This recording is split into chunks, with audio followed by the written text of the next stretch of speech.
برنامه نان گل سرخ رو نگاه میکنید، مجله اجتماعی سیاسی که به زبانهای انگلیسی و فارسی روی کانال جدید پخش میشه. سلام به همگی دوستان، من مریم نمازی ام و من فریبرز پویا هستم. در برنامه این هفته مصاحبه ای داریم با بنیا احمد، سکولاریست و آزاداندیش بنگلادشی. در ضمن در رابطه با حمله تروریستی واقعا فجیح در نیس، در رابطه با کودتا در ترکیه، فتوای احمقانه علیه پوکمان، یک بازی کودکان و بزرگسالان، و در ضمن لحظه زیبای زندگیمون از یک زن افغانیه که از ازدواج اجباری تونسته دووم بیاره و فرار کنه. با ما باشید.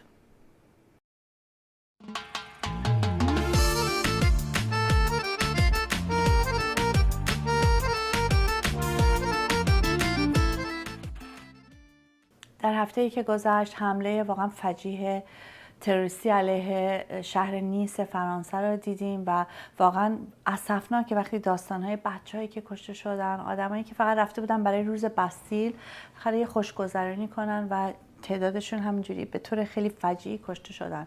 سوالی که همش پیش میاد اینجا اینه که بعد چیکار کرد با این جنبش تروریستی؟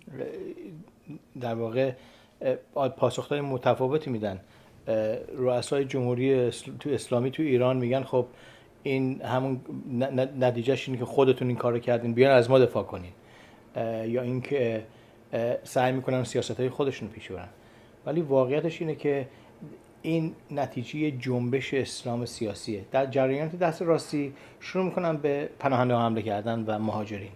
پاسخش نیست، یعنی نه تنها غیر اخلاقی این کار کردن به هم حمله به پناهندگان و مهاجرین، ولی مسئله اصلی رو که جنبش اسلام سیاسی که هم در قدرت ایران، عربستان سعودی، کشورهای مثل افغانستان، پاکستان و شمال آفریقا، ولی در این حال یه جنبش وسیع جهادی، غیر جهادی، انواع اقسام جماعت اسلامی و جلوشون رو گرفت. دقیقاً. مثلا مشکلی که هست خب خیلی اوقات دولت‌ها فقط تمرکز میکنن روی بخش تروریسم این جنبش، ولی برای اینکه به یه مسئله راه حل برسن باید به کلیتش نگاه کنن.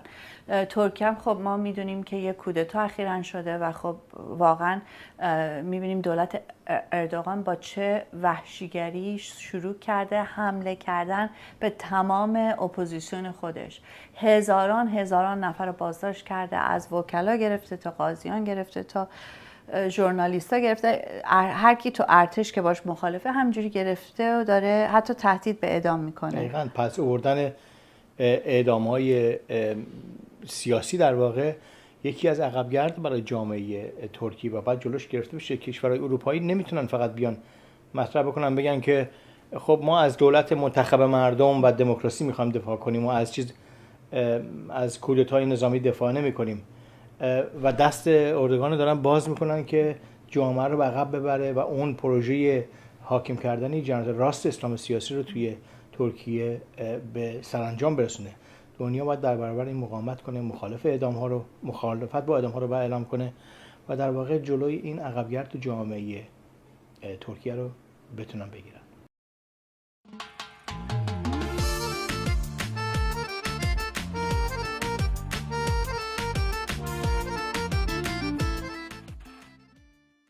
ماه گذشته در تظاهرات بزرگ سکولاریستا و آتیستای آمریکا من تونستم با بنیا احمد صحبت کنم در رابطه با فعالیت‌های خودش در دفاع از آزاداندیشی در بنگلادش و در ضمن در مورد فعالیت‌های شوهرش آویجیت که از سوی اسلامیون در روز روشن در شهر بنگلادش به قتل رسید.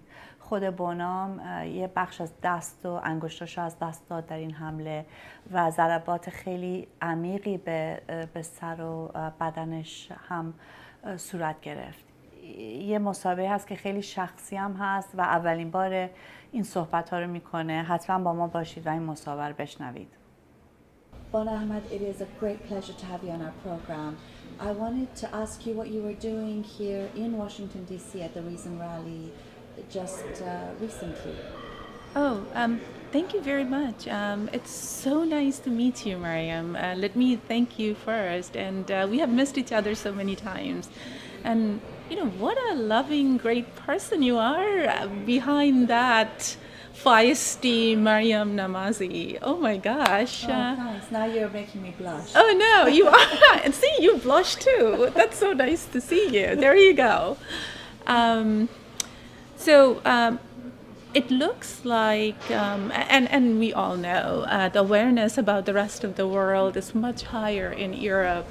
Though Vijit and I both were American citizens, the American humanist organizations are just catching up with this what's happening in Bangladesh recently. So I have been all over in Europe, but this is the first time actually the American Humanist Association and also Reason Rally invited me. I was at the American Humanist Association's annual convention last week, delivering a speech there, and I was invited here for delivering the keynote speech yesterday at the closing of the Reason Rally. It was so nice to be here to see that there are so many other people, in such America is known to be a very conservative country. So, it's very nice to see, so many people coming out to the mall to show the, unity and that we all exist and our voice also matters. So. Yeah, definitely. And what was the sort of message that you were trying to get out to Americans in this country? So there are a few things. I am actually struggling with this because first, I have to introduce myself. Our work was mainly concentrating on Bangladesh, in Bangla-speaking community, writing books, blogs, though we did write some in English before too. So, I have a pretty complicated job to introduce Avijit, introduce our work.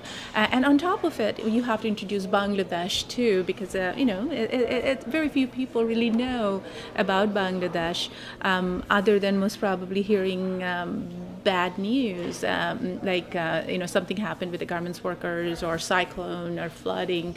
And I am so sorry that I am bringing in another bad news that what's happening in Bangladesh. But so that's one part of the noise, of the message. I want to bring awareness to what's happening not only in Bangladesh but many parts of the world today. And also at the same time, my message yesterday, I think half of my keynote speech yesterday was that I do not see religion just as religion.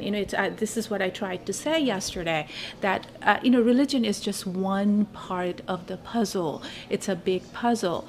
Unless we actually relate religion, there's one part, there is the social, cultural, anthropological aspect of religion, but also I think religion is the religion today because the political powers actually use this as a weapon. And if we do not understand the global politics around it, how religion is being used all over the world, what is happening since First World War, Second World War, in many sense, I feel that we are seeing the aftermath of the decisions we have made collectively,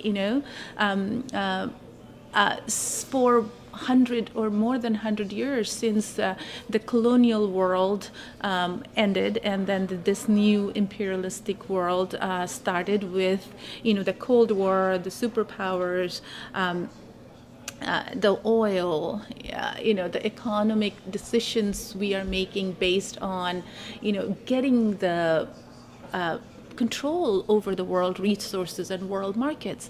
So to me, it's a very political issue. I was very glad to see that Liz, on CNN, Liz says, we are going to go political, in the Reason Rally. And I think you cannot really separate these things anymore.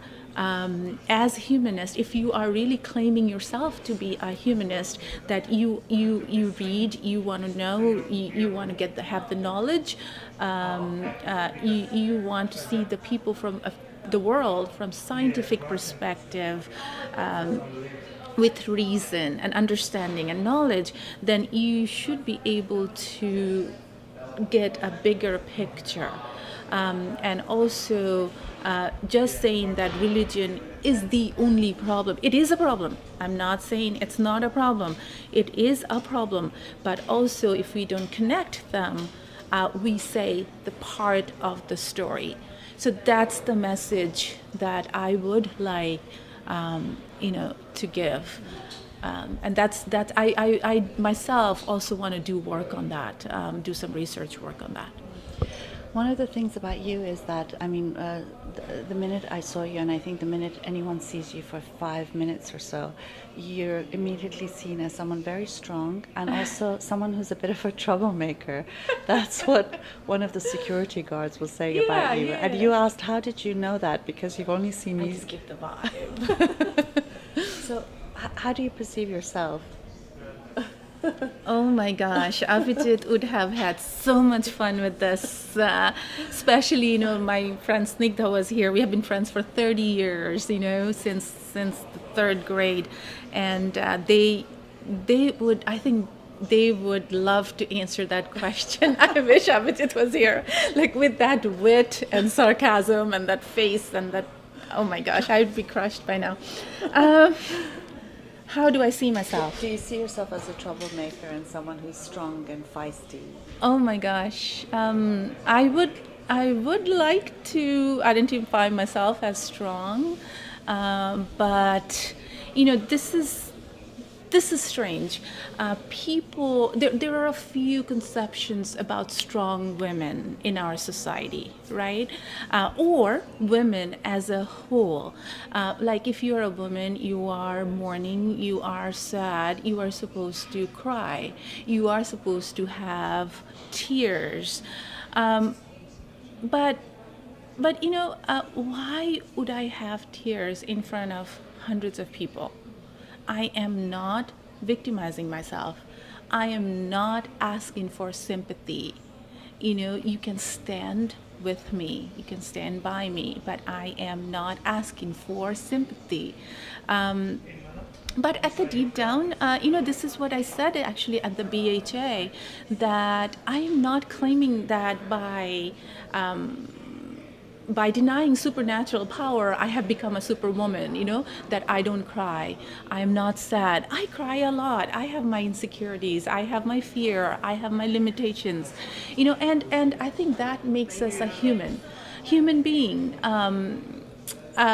Strong women do not have to be, something beyond a human being.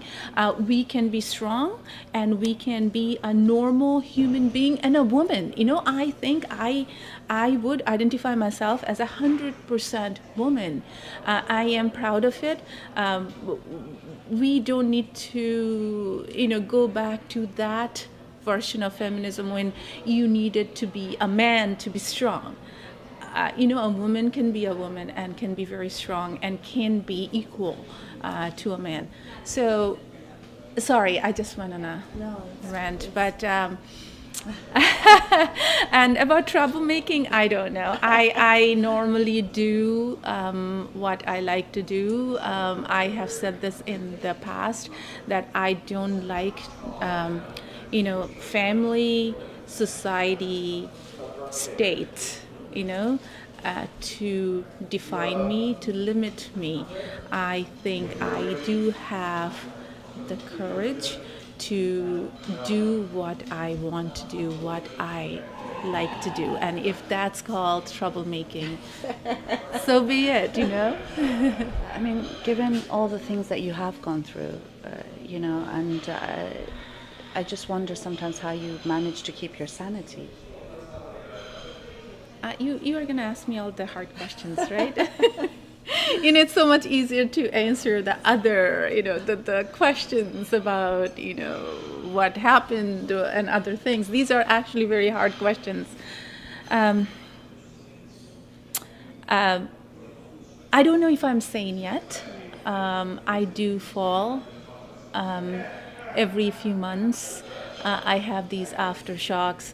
I keep telling myself that I can go without. I'm okay. I'm not gonna have these anymore. But I just fall. Maybe I have to convince myself one day that an earthquake this big will have massive aftershocks. There are few things. My psychiatrist actually laughs at me. I have a few counselors and psychiatrists. They think it's okay that I keep myself insanely busy, but I do have to stop at a point and give myself some time to heal. That's one thing. Another thing I really try to do is stay away from the online world. There's so much noise, so much, backbiting, and I think that's such a waste of time. Some people do complain that I am too private. I, don't promote the cause enough. I'm not. But to me, I think it will drive me crazy if I am out there debating, looking at what people say, and everything people say about me or about everything else, and because then you'll have urge to go and fight it, right? I have told everybody, do not even tell me when people say bad things about me. Do not even tell me. I don't want to know. If I don't know, I will not have the feeling or that urge to reply to it. You will not believe it. I do not go to the news feed in Facebook. I put out things that I think is necessary, which is not personal at all.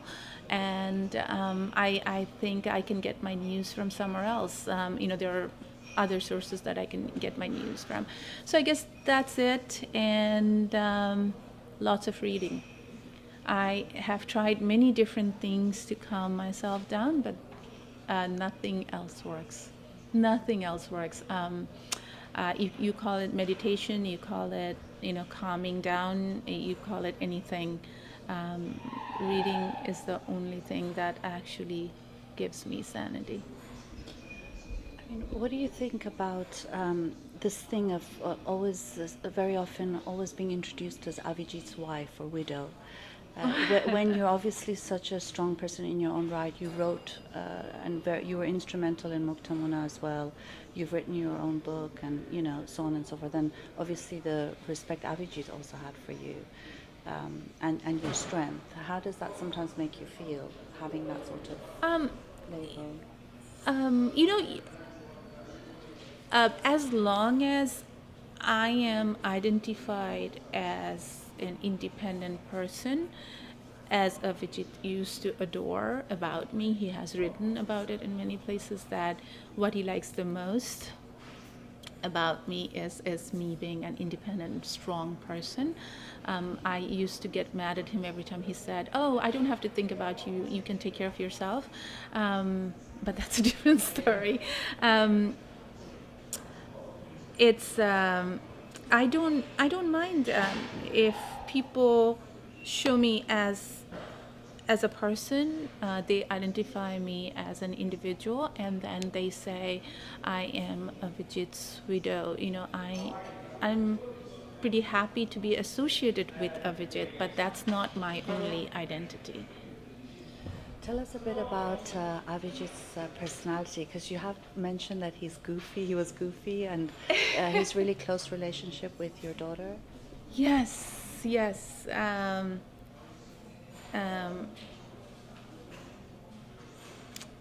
Where do I even start?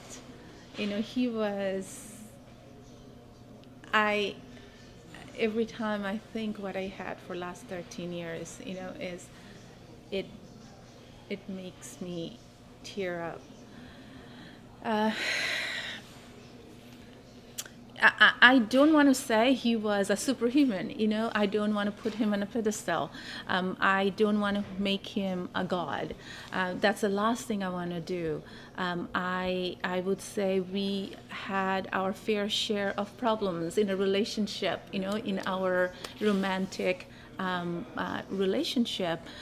But he was a wonderful person. That's one thing I have to give you. The persona he had on internet is so different than the person he was. He's quiet. Nobody would believe it, the way he used to write, the force he had in his writing. He would sit in a big place, with many people and just stay quiet, and I will just go, I will just talk, and he would sometimes say, talk less. I'm like, seriously, you told me that. and one thing I have learned from him is having a big heart. Know how to forgive people. I think he had such a big heart. He met Trisha when she was 6. I remember he's so quiet, and he's pretty, a very good friend of ours, Rajesh used to say, he doesn't talk much because he's lazy. I think he thinks, if he talks, then he has to put some effort to it, then he will not think. So that's why he doesn't talk. But so in the beginning, I remember I was like, one day I said, you should put some more effort to get close to Trisha. And he said, let me do it my way. This will happen naturally. Look at the confidence, And Trisha, that's the dad she knows. I think she's having a harder time than even I am.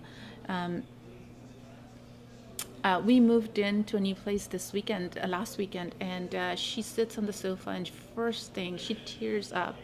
And she goes, it's reminding me of Dad. And I'm thinking so many times after school, after 4 o'clock, I would fall asleep on this sofa, and Dad would come in, open the door, and go, hello. That's what he used to say.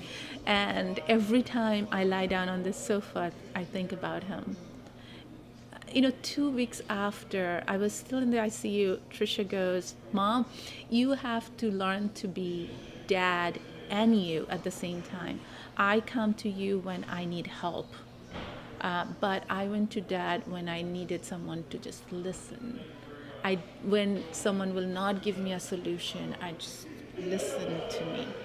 So so many times she would come back from school, and she would she would just keep talking, and we have to hear all about her boy problems, all of her other problems, and I'm like, please Trisha, leave me alone. I just came back from work. I can't do this. And I have problem with, though I talk so much, I have problem with noise and a lot of problem. I guess I'm very narcissistic. I will talk. So anyway, so what she would do, we would have these discussions in dinner table. It's very goofy, They would poke on each other. I was the only adult there, and they were like, loosen up, come on. This is just, we're here for a few years. We'll be gone. What the heck? Why are you so uptight? Let's have fun. That's how they were, both of them. And then they would just, after doing the dishwasher and all that, they would just walk out. They will walk outside of the neighborhood so that Trisha can just talk. He will listen.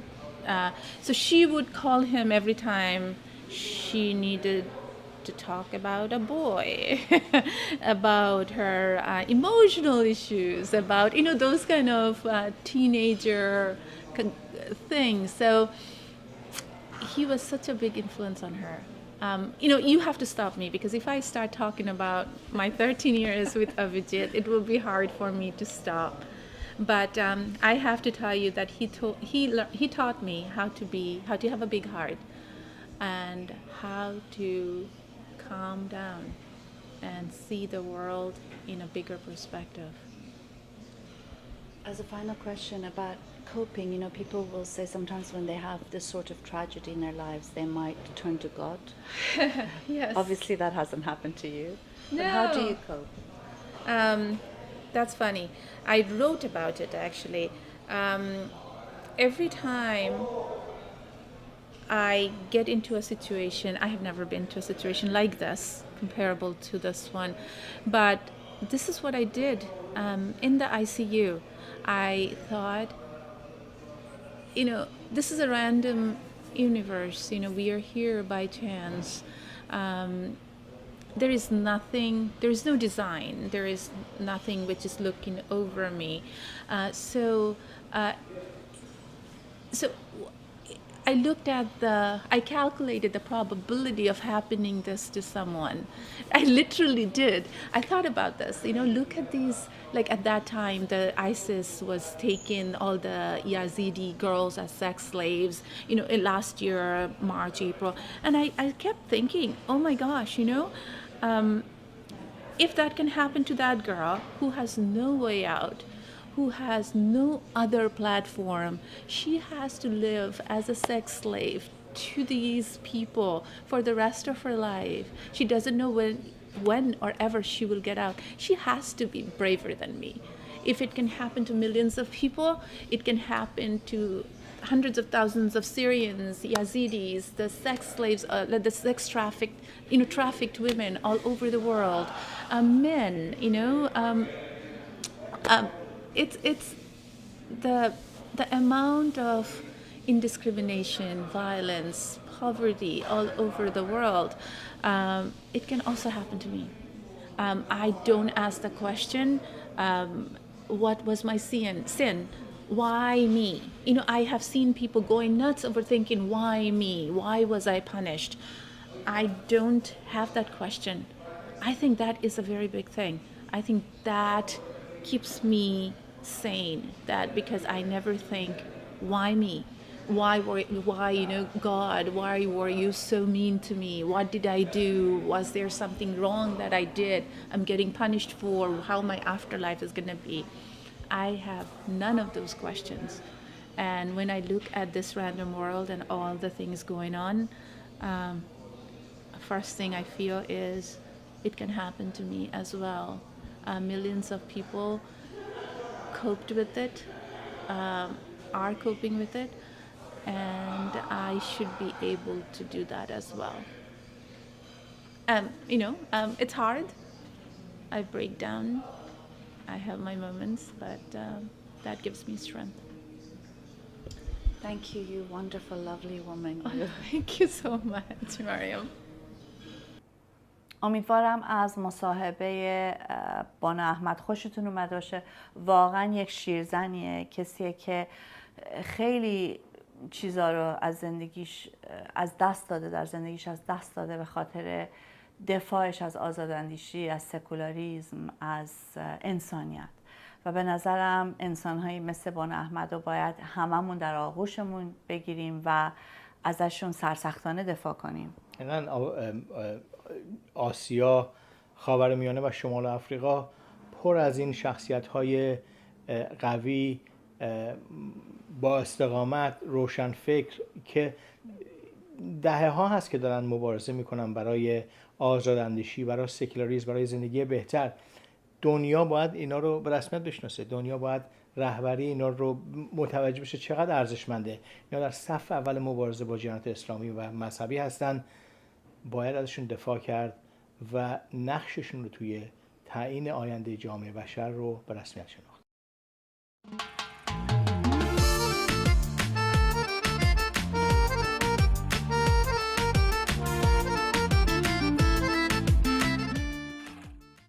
تخیلی، دوست تخیلی. اوکی. فتوای احمقانه این هفته در رابطه با پوکمان، یک بازی کامپیوتری که هم بچه‌ها هم بزرگسالا بازی میکنن و خب من متاسفانه بازی نمیکنم، ولی الان چون میدونم یه فتوا علیهش هست شاید شروع کنم. و یک آقای شیخی هست که ما قبلا فتوای احمقانه ایشونو مطرح کردیم. ماشین تولید فتوا داره تو عربستان سعودی، تولید فتوا. ایشون اسمشون هست شیخ عبدالعزیز بن عبدالله الشیخ. یه اسمشو چند بار تکرار کرده که هی درازترش کنه، چون ما گفتیم اسم دراز لازمه برای فتوای احمقانه. و ایشون از کمیته عالی عربستان سعودی برای تحقیق علمی و حقوق اسلامی، منظورش قوانین شریعه. منظورش دستگاه فتواست. دقیقاً. آره این برای توضیح. دقیقاً. چون خیلی مشهورن دارن رقابت میکنن با آخوندهای ایرانی در رابطه با تولید فتوا. گفتن که این پوکمان گیم خوبی نیست و بازی خیلی خوبی نیست برای بچه‌ها، به خاطر اینکه یک دوست تخیلی براشون پیدا میکنه. و خب میدونیم فقط یه دوست تخیلی قبوله. اینا فقط یه دوست تخیلی اگه بیشتر داشته باشی ناراحت میشن. چون اونا مونوپولی دوست تخیلی دارن.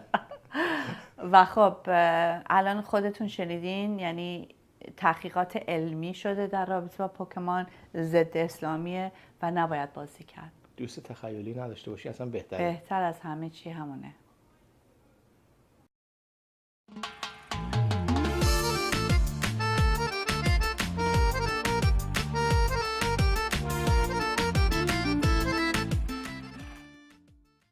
لحظه زیبای زندگی این هفته در مورد زهرا یگانه است. یه زن افغانی که تو ایران بزرگ شده و اخیراً یک کتابی منتشر کرده در رابطه با واقعاً زندگی سختش تحت ازدواج اجباری کودکی و بالاخره مقاومتش، مبارزش و اینکه الان به یه جایی رسیده که کتابشو خیلی دارن میخونن، هم مرد هم زن. و در واقع دست به دست هم داره میگرده و تاثیر به سزایی توی جامعه افغانستان و توی جامعه ایران و فارسی زبانا و انگلیسی زبانا داره. همه دارن کتابو میخونن. تاثیرش به این شکلی که مسئله ازدواج اجباری رو تو جامعه داره باز میکنه، مردم دارن این مورد صحبت میکنن و جامعه در این مورد دارن فکر میکنه و نیروهای ارتجاعی در واقع به عقب داره برمیگردونه. کتاب زیبایی، ما پیشنهاد میکنیم که بینندگان برنامه نانگل سرخ اگه به دستشون رسید این کتابو حتما بخونن. به هر حال رسیدیم به انتهای برنامه‌مون. امیدوارم از این برنامه خوشتون اومده باشه. تا هفته آینده روز و شبای خیلی خوبی داشته باشین. اون موقع شما رو دوباره میبینیم. بای.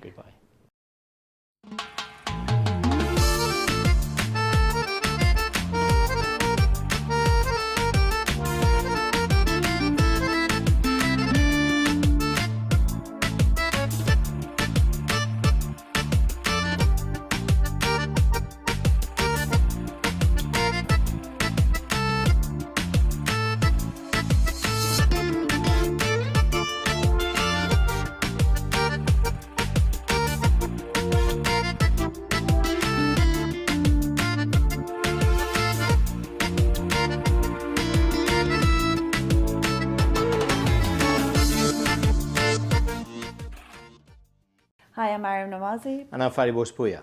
We're hosting a program called Bread and Roses. It's a weekly program that's broadcast in Persian and English in the Middle East and North Africa, primarily Iran as well. And it's also shown on YouTube internationally. And we've been doing this since last May. We're coming up to our year's anniversary and we've had quite a lot of fun making these videos. We discuss taboo-breaking, free-thinking ideas. The Islamic regime of Iran has called us immoral and corrupt. And that's why you need to support us. We are the alternative voice in Middle East and North Africa. Of corruption and immorality. So do support us. Here's a short video from Patreon that explains how you can help us with even just $1 a week. That's nothing. Support us. Patreon lets fans become patrons of their favorite artists and content creators. It's different than Kickstarter because it's not about one big project that requires lots of funding. It's more for bloggers or YouTubers or webcomics, anyone who creates on a regular basis. Here's how it works. When you become a patron, you're agreeing to give an artist a tip of an amount you set every time they release a piece of content, whether it's a new song, a video, or a recipe. You can set a monthly maximum to make sure that you're always within your budget.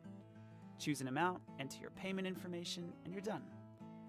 Becoming a patron allows you to view and post in the artist's stream, and in exchange for your support, artists offer additional patron packages, which might include monthly Google Hangouts, music production tutorials, pre-sale concert tickets, or anything they can offer as a way to say thanks. Patreon, empowering a new generation of content creators.